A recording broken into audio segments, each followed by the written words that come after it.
रत्नागिरी विधानसभा, रत्नागिरी ज़िले की विधानसभाओं के बारे में इस वीडियो के अंदर हम ज़रूर चर्चा करेंगे। तो दोस्तों मैं आपको बता दूं कि इस विधानसभा क्षेत्र के ऊपर अगर कुल मिलाकर बात की जाए तो यहाँ पर 5 विधानसभा क्षेत्र आते हैं, जिसमें से अगर हम विस्तार वाइज चर्चा करते हैं या फिर दोस्तों इसके ऊपर हर एक विधानसभा क्षेत्र के ऊपर बात करते हैं तो जिसमें दपोली, गुहागर, चिपलून, रत्नागिरी और राजापुर विधानसभा क्षेत्र शामिल है। दपोली विधानसभा क्षेत्र और गुहागर विधानसभा क्षेत्र के ऊपर अगर हम बात करें तो दोनों के अंदर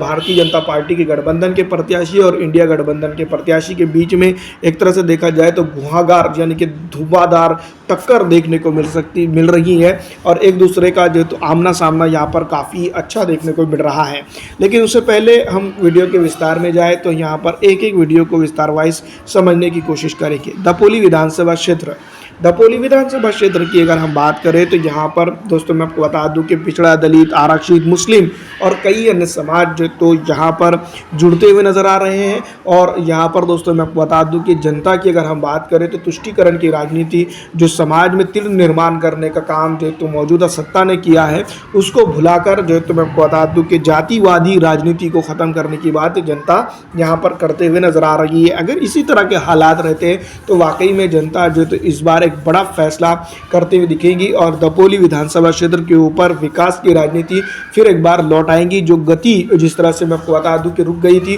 वो वापसी जो तो इस बार करते हुए नजर आ सकती है। दूसरी तरफ अगर हम बात करें इस विधानसभा क्षेत्र के ऊपर मुस्लिम, पिछड़ा, दलित, आरक्षित और अन्य समाज की, जिस तरह से मैं आपको बता दूं कि विकास के नाम पर इनकी बस्तियों के अंदर कुछ भी नहीं होता हुआ दिखाई दे रहा है, तो उम्मीद यही है कि इस बार विधानसभा चुनाव के बाद इन इलाकों के अंदर जो है तो चुनावी गति और कई एक चीज़ों को लेकर जो तो बढ़ावा देखने को मिलेगा। दोस्तों इसी ज़िमन में अगली विधानसभा क्षेत्र जो है तो आती है जिसको हम कहते हैं गुहागर विधानसभा क्षेत्र, जो 264वां नंबर जो उसका है और ये विधानसभा के कई मायने हैं। और इस विधानसभा क्षेत्र के ऊपर अगर हम बात करें तो राजनीतिक तौर पर अगर देखा जाए तो पिछड़ापन और अति पिछड़ापन और जिस तरह से यहाँ की मौजूदा कंडीशन है और जिस तरह के हालात है उन तमाम तर चीज़ों को अगर जोड़ दिया जाए तो यहाँ की जनता के साथ जिस तरह से यहाँ के नेताओं ने ठगी की है और जिस तरह से मैं आपको बता दूं कि यहाँ के नेताओं ने जिस तरह से जनता को जो है तो ठगा है वो काफ़ी काबिल तारीफ है। पिछड़ा, दलित, आरक्षित और मुस्लिम समाज की भी अगर हम बात करें तो दोस्तों मैं आपको बता दूं कि यहाँ पर उस तरह का डेवलपमेंट नहीं मिला है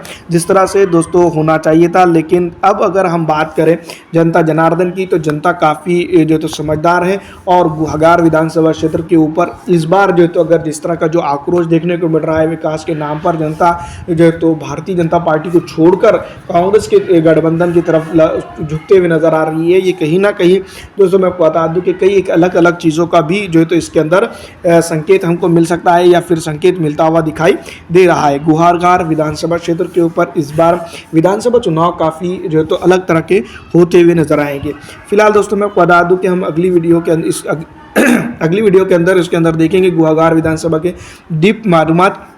चिपलून विधानसभा क्षेत्र, चिपलून विधानसभा क्षेत्र के ऊपर अगर हम बात करें तो दोस्तों मैं आपको बता दूं कि चिपलून के अंदर जिस तरह के हालात है, मौजूदा कंडीशन है और जैसी जिस चीज़ें यहाँ हो रही है इन तमाम को अगर मिला लिया जाए, देखा जाए तो यहाँ पर मैं आपको बता दूं कि एक बड़ा जो है तो तामझाम खड़ा होता हुआ नज़र आ रहा है। और चिपलून विधानसभा क्षेत्र के ऊपर पिछड़ा, दलित, आरक्षित और अन्य समाज की अगर हम बात करें तो दोस्तों मैं आपको बता दूं कि यहाँ पर एक बड़ी जो है तो मैं आपको बता दूं कि जनता की जो तो सूझबूझ और इस तरह के जिस तरह से होना चाहिए था उसी तरह से अब कुछ ऐसी चीज़ें होते हुए दिखाई दे रही है। जनता पूरी तरह से जो तो विकास की तरफ जाते हुए नजर आ रही है। तुष्टीकरण की राजनीति जो समाज में तीव्र निर्माण करने का काम जो तो पिछली सरकार ने, जो मौजूदा सरकार है उसके दौरान में हुआ, उसको दोस्तों मैं बता दूं कि कहीं ना कहीं अब जो तो जनता समझ चुकी है और इस तरह की जो तीव्र निर्माण करने वाले लोग हैं इनको कहीं ना कहीं जो तो इस बार सबक सिखाने का काम जो तो जनता इस बार विधानसभा चुनाव के दौरान करते हुए नजर आएंगी। वहीं पिछड़ा, दलित, आरक्षित और कई एक अन्य समाज दोस्तों मैं बता दूं कि एक साथ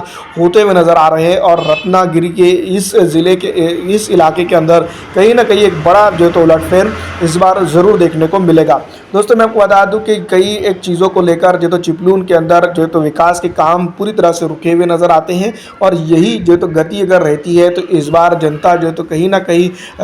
चिपलून के अंदर जो तो ज़रूर जनता जो तो आईना दिखाएंगी और जो तो जनता के साथ धोखा करने वालों को जो है तो ज़रूर माफ़ नहीं करेगी। दोस्तों मैं आपको बता दूं कि मुसलमानों की, पिछड़ों की, दलितों की, आरक्षित और कई अन्य समाज, दोस्तों मैं आपको बता दूं कि समाज में विकास की गति को बढ़ाने की कोशिश लगातार करते हुए दिखाई दे रहे हैं, लेकिन सरकार की वही घिसी पिटी आदत है दोस्तों मैं आपको बता दूं कि कहीं ना कहीं जनता को यहाँ पर परेशान करके रखी हुई है। दूसरी तरफ अगर हम बात करेंगे मराठा आरक्षण का मुद्दा, तो दपोली, गुहागर और चिपलून के अंदर अगर देखा जाए कुल मिलाकर तो उतना ज़्यादा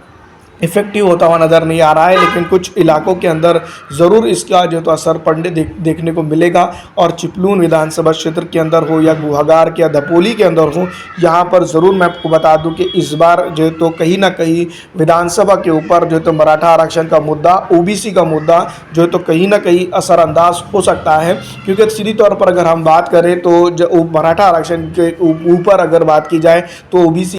तो इस तरह से दोस्तों मैं आपको बता दूं कि चिपलून के अंदर हालात है। दूसरी तरफ अगर हम बात करें 266 विधानसभा क्षेत्र रत्नागिरी के बारे में, तो रत्नागिरी की विधानसभा क्षेत्र के ऊपर अगर हम बात करें तो मैं आपको बता दूं कि इस बार इस इलाके में पिछड़ा, दलित, आरक्षित, मुस्लिम और अन्य समाज को अगर हम मिला दिया जाए तो पूरी तरह से ये विकास के नाम पर जो तो जनता एक दूसरे के साथ खड़े होते हुए नज़र आ रही है। दूसरी तरफ अगर हम बात करें मौजूदा सत्ता की और कई एक अन्य चीज़ों को इसके अंदर अगर मिला लिया जाए तो दोस्तों आपको बता दूं कि सीधी तौर पर रत्नागिरी के अंदर कुछ ऐसे हालात होते हुए नजर आ रहे हैं जिसको लेकर दोस्तों मैं आपको बता दूं कि जनता जनार्दन काफ़ी कंफ्यूजन में नजर आ रही है। पिछड़ा, दलित, आरक्षित और अन्य समाज को अगर इसमें मिला लेते हैं तो दोस्तों मैं आपको बता दूं कि यहाँ पर रत्नागिरी के अंदर जनता काफ़ी जो तो असमंजस में भी है और यहाँ पर सीधी तौर पर भारतीय जनता पार्टी के खिलाफ जो तो कार्यरत भी नजर आती है। इस बार विधानसभा चुनाव की अगर हम बात करें तो भारतीय जनता पार्टी के लिए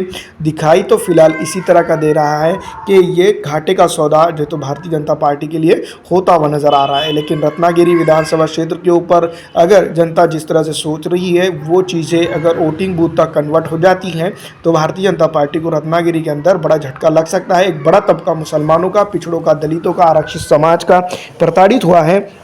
और इसी तरह का अगर कभी रहता है तो आने वाले दिनों के अंदर भारतीय जनता पार्टी के लिए एक बड़ी मुश्किल का सबब यहाँ पर बन सकता है। राजापुरा विधानसभा क्षेत्र के बारे में बात करेंगे तो दोस्तों मैं बता दूं कि रत्नागिरी की दूर दराज की अगर ज़िले के हिसाब से देखा जाए तो रत्नापुरी की राजापुरा विधानसभा क्षेत्र के ऊपर पिछड़ा, दलित, आरक्षित, मुस्लिम और अन्य समाज की जो है तो मूलभूत सुविधाएं तक नहीं होते हुए नज़र आती है। पिछड़ा, दलित, आरक्षित और अन्य समाज को इसके अंदर मिला लिया जाए तो दोस्तों मैं बता दूं कि एक बड़ा वोटिंग कंपोनेंट यहाँ पर बनता है और ये दोस्तों मैं बता दूं कि इस बार विधानसभा चुनाव के अंदर कई बड़े उलटफेर जो है तो ये कर सकता है। यहाँ पर अगर हम बात करें रत्नागिरी के अंदर राजापुरा विधानसभा क्षेत्र के ऊपर तो डेवलपमेंट की बातें तो ज़रूर की गई हैं, लेकिन बेसिक तौर पर डेवलपमेंट यहाँ पर होता हुआ नज़र नहीं आया है। इस बार दोस्तों मैं बता दूं कि विधानसभा के अंदर कई बड़े उलटफेर हो सकते हैं। फिलहाल इस वीडियो में इतना ही। अच्छी लगने पर लाइक और ज़्यादा से ज़्यादा शेयर कर दीजिएगा।